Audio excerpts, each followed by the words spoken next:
Assalamualaikum warahmatullahi wabarakatuh. Perkenalkan, nama saya Cindy Pratika Sari dengan NIM 96 2019 055 dari kelas 2 PK3. Di sini saya akan menjelaskan mengenai bentuk-bentuk komunikasi dalam suatu organisasi atau perusahaan. Jadi, di dalam suatu perusahaan terdapat berbagai macam bentuk komunikasi. Nah, yang pertama ada menurut ruang lingkup, yang kedua ada segi formalitas, yang ketiga menurut arahnya, yang keempat menurut kelangsungannya, yang kelima itu menurut pola yang digunakan, dan yang terakhir menurut jumlah dan sifat komunikan. Jadi, pertama-tama kita akan menjelaskan mengenai komunikasi menurut ruang lingkupnya. Menurut ruang lingkupnya, komunikasi terbagi menjadi dua, yaitu komunikasi internal dan eksternal. Jadi, kalau komunikasi eksternal itu komunikasi yang berlangsung dalam ruang lingkup suatu organisasi atau perusahaan itu saja. Sedangkan kalau komunikasi eksternal itu komunikasi yang terjadi antara orang-orang di dalam perusahaan dengan orang yang ada dari atau berasal dari luar perusahaan. Nah, contohnya kalau komunikasi eksternal itu kalau kita sebagai orang di dalam perusahaan berkomunikasi dengan pemasok atau pembeli, nah seperti itu. Selanjutnya, ada komunikasi menurut segi formalitasnya. Menurut segi formalitasnya, komunikasi terbagi menjadi dua, yaitu komunikasi formal dan komunikasi informal.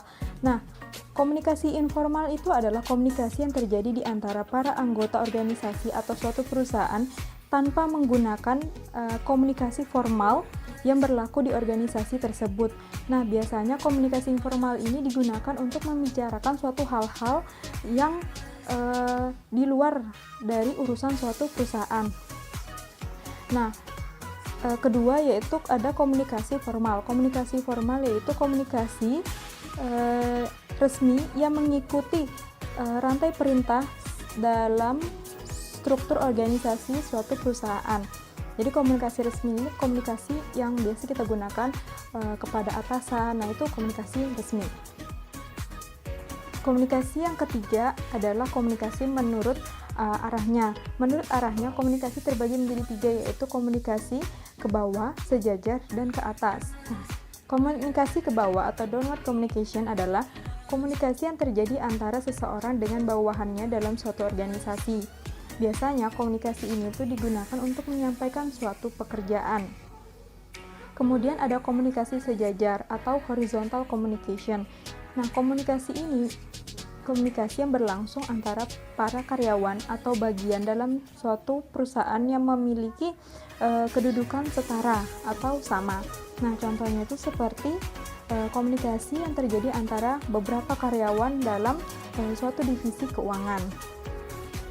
Kemudian yang terakhir adalah komunikasi ke atas atau upward communication.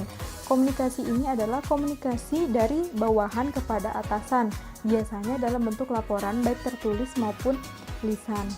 Nah, komunikasi ini biasanya digunakan untuk menyampaikan informasi tentang pekerjaan atau tugas yang sudah diselesaikan. Selanjutnya ada komunikasi menurut kelangsungannya. Komunikasi menurut kelangsungannya terbagi menjadi dua, yaitu komunikasi langsung dan komunikasi tidak langsung.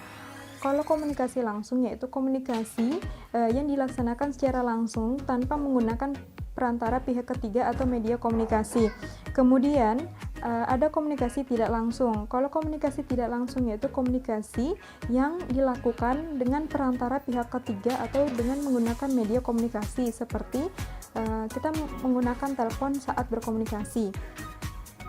Selanjutnya ada komunikasi menurut pola yang digunakan. Menurut pola yang digunakan terdapat 4 jenis komunikasi, yaitu pola roda, pola rantai, pola lingkaran, dan pola bintang. Kemudian pola roda atau well network. Jadi well network ini adalah dalam komunikasi ini seseorang bertindak sebagai titik pusat dalam proses komunikasi. Dalam pola ini, pemimpin komunikasi bertindak sebagai pengambil keputusan dan berhak memberi pekerjaan atau perintah kepada para anggotanya. Kemudian ada pola rantai atau chain network, merupakan pola yang terpusat. Jadi anggota lain dalam pola ini berfungsi sebagai alat untuk menyampaikan informasi antara titik pusat dengan orang yang berada di garis ujung organisasi. Kemudian yang ketiga ada pola lingkaran atau circle network. Jadi, dalam komunikasi ini semua anggota grup mempunyai kesempatan yang sama untuk melakukan organisasi. Jadi, setiap individu membuat keputusan berdasarkan informasi yang tersebar merata. Kemudian, ada yang terakhir adalah pola bintang atau star network. Jadi, setiap anggota mempunyai kesempatan untuk berbicara dengan anggota lainnya dan sangat terbuka dalam proses pengambilan keputusan.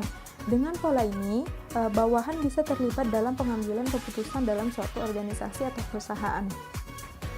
Terakhir yaitu jenis komunikasi menurut jumlah dan sifat komunikannya. Menurut jumlah dan sifat komunikannya, komunikasi terbagi menjadi 3, yaitu komunikasi antar pribadi, kelompok, dan massa. Yang pertama, komunikasi antar pribadi yaitu komunikasi yang terjadi antara dua orang atau lebih, baik secara terorganisasi maupun pada kerumunan orang. Contohnya itu seperti wawancara dan percakapan dalam satu organisasi. Kemudian yang kedua adalah komunikasi kelompok, yaitu komunikasi yang terjadi antara oleh beberapa orang dalam suatu kelompok kecil. Contohnya komunikasi ini yaitu seperti rapat atau konferensi.